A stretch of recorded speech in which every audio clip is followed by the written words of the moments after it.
What's up, everybody? It's Old Man Winter 8 for Sun and Ski Sports, and we're going to find out if the Jones Frontier is a wise buy for you.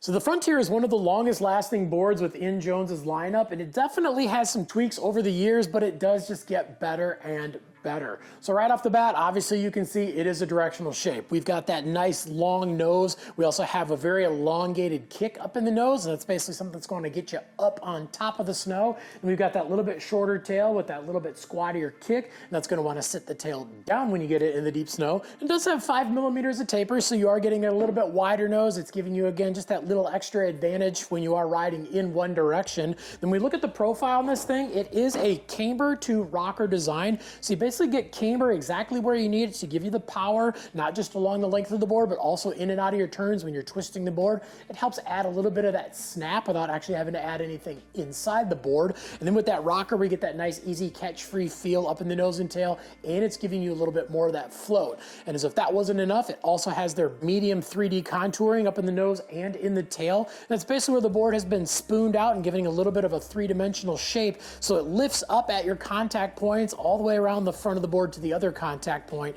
This is just giving you a little bit more float. It's wanting to push the snow away from the nose of the board a little bit more. But most importantly, when you are riding this thing and you drop it flat, it doesn't feel like it wants to jump on edge uncontrollably.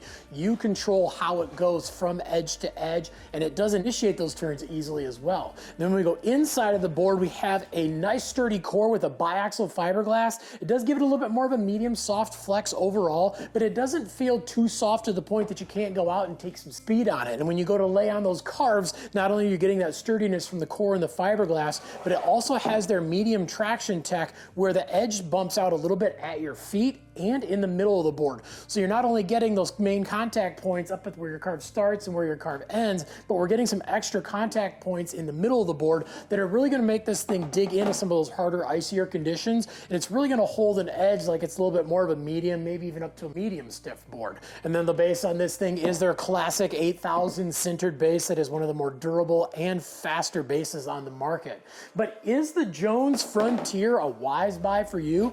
Well, this is a little bit more for those intermediate riders who are really looking to hone their freeride skills, or even up into some of those advanced riders that just want a freeride board that they can go out and cruise nice and easy on. The combination of that longer nose and that 3D shaping in the nose and in the tail really helps this thing float, but then with that medium soft flex, it really does give it a nice, smooth, easy, predictable feel, and you're still getting all the grip that you need from that traction tech when you do start to ride it a little bit faster. This really is the perfect board when you're really starting to learn to lay down carves and get in the powder a little bit more and get that extra float, or if you're just looking for something to go out for a nice leisurely cruise. But if you got any questions beyond anything we talked about in the video, definitely leave some comments down below. Also, make sure to like and subscribe to the Sun and Ski YouTube channel, and make sure to head on into your local Sun and Ski so you can check out the Jones Frontier for yourself. And if you don't have one nearby, no problem. You can always look them up at sunandski.com.